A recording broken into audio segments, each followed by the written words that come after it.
Hello guys, welcome back to our channel. ఏంటి sudden గా railway station లో ప్రత్యక్షమయ్యామనుకుంటున్నారా? ఈ రోజు మా మమ్మీ వాళ్ళ ఫ్రెండ్ వాళ్ళ ఊరికి వచ్చాము. అది ఎక్కడో తెలుసుకోవాలనుందా? ఇదిగోండి, గుడివాడ వచ్చేసాం. రైల్వే స్టేషన్ నుంచి ఆంటీ వాళ్ళ ఇంటికి 4 కిలోమీటర్స్ గైస్. ఆటోలో వెళ్తున్నాం. మా ఆంటీ వాళ్ళ ఇంటికి వెళ్ళగానే మా మమ్మీ ఆంటీ ప్రేమ చూసి అబ్బా, ఫ్రెండ్స్ అంటే ఇలా ఉండాలి అనిపించింది గైస్.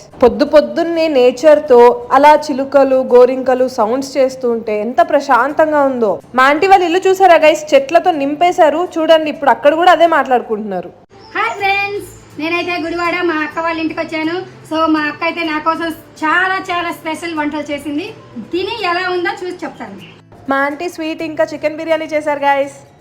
నేనైతే ఫస్ట్ స్వీట్ ట్రై చేశాను, చాలా బాగుంది. ఇప్పుడు చికెన్ తినాలి. మీ అందరికి తెలిసిందే కదా, మనకి ఈ ముక్క అంటే చాలా ఇష్టం. మా అక్కకి తెలుసు అనుకుంటా, నాకు ఫస్ట్ ఇదే పీస్ ఇచ్చింది. నిజాలు ఒప్పుకోవాలి, నాకంటే మా అక్క బాగా వంట చేసింది. మా అక్క సోషల్ మీడియాలో పెద్దగా కనిపించదు, అందుకే ఇక్కడ కనిపించట్లేదు, నేను మాత్రమే కనిపిస్తున్నా. సో మా అక్క నా కోసం వచ్చింది. పాపం తనకి ఇష్టం ఉండదు, నిజంగా నా కోసం వచ్చేసింది. థ్యాంక్ యూ అక్క.